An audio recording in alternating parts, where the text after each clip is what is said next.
when we're doing door knocking here on Lawndale, and we have Ridgeway and like the 31st blocks to the 33rds, pretty much people were complaining that it smelled a lot like garbage. They would see like garbage trucks constantly coming up and down the road, and pretty much that there was a huge rat problem.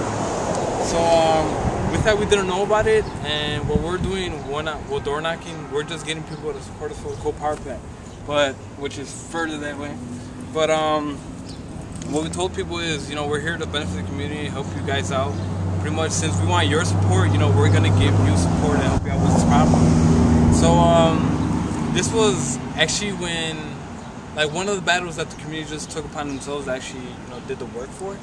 Like, we just stepped in a little bit because, we just wanted to give the tools and skills that the people needed. Like, we didn't want to lead them and be like, right, this is what you got to do, this is how you do it, and this is the way it's done. Pretty much, they could solve the problems for themselves. So, pretty much what they did was held a meeting with the Chicago Sorting Center, or whatever they want to call it, and it was people that were most affected, which were on the pocket blocks. They're known by pocket blocks, and then our organization. And we had a vote here whether to get rid of third shift. This was open Monday through Sunday, first to third shift, so it was pretty much open all day, every day. And this is not only garbage from here, from the Little Village area, but all over Chicago. So pretty much, you do get the bad smell.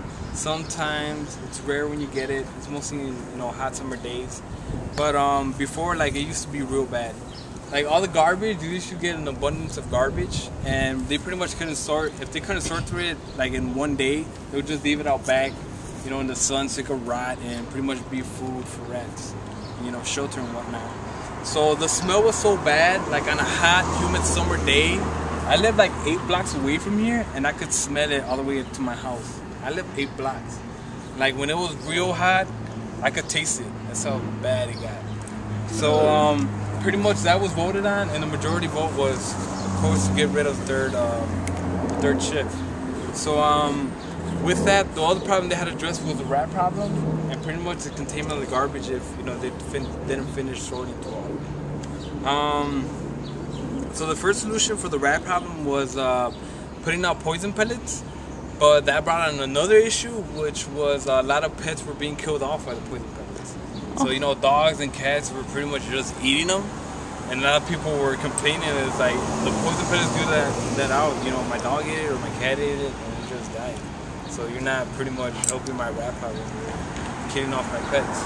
So that's when our organization stepped in, and we worked with the Chicago Sorting Center, and we told them, look, you gotta do this in a more humane, safe way for the pets and also for the people.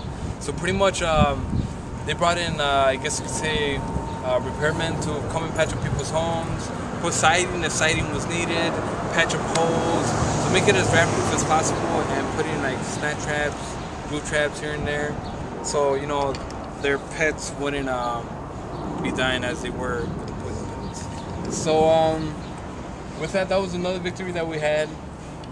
And then with the containment of the garbage, before, when they would leave the garbage out back, there was like no procedure done to have like a landfill or to like contain it so it wouldn't smell as bad.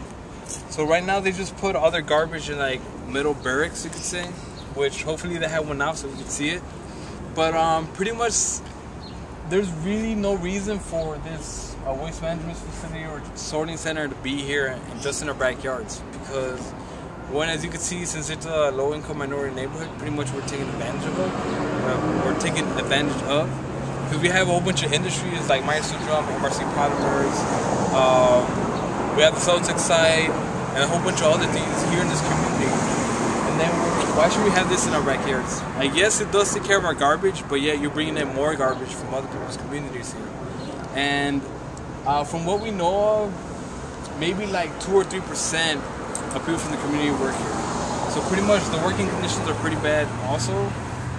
So as you can see, right in our backyards, we have all these industries and pretty much a whole bunch of bad smells just coming from it. Instead of having like a beautiful park, a landfill, a beautiful park, a beautiful landscape of some kind, I know, something beneficial for the community, we don't. This is all we have. So we pretty much have to wake up to this every day, and this is what's here. So as I said before, a lot of things that we advocate is just empowerment and leadership for people in the community. Because it's really not on the organization to do all this kind of work. Like me and my boss and my other coworkers can really care less. We've been living here in the community, but we don't have to be doing this. We really don't. You know, it's not on us to fix all these problems. It's on the community, like, to start actually uprising and try to make a change here in the community. Because what we're noticing right now is a lot of the like elderly folk that are involved with the organization are kind of, I guess, losing hope. Because they're like, well, I've been here for like 30 plus years. I've seen these industries since they've been here. Since I've been here, you know, they still haven't gone away. So it pretty much is right now, like, on the youth or my generation to try to make a difference. You know, like, even though they've been here for like 40 plus years, 50 plus years, you know, they gotta get out of our neighborhood because they're just, you know, hurting us, health-wise, emotionally-wise, pretty much, you know, psychology-wise. If we're pretty much just getting adapted to that mindset of they're here, you know, let's just deal with it, pretty much nothing's gonna get done. And, you know, there's really no point of doing this type of work if nobody really cares about it. So, that's pretty much it for here.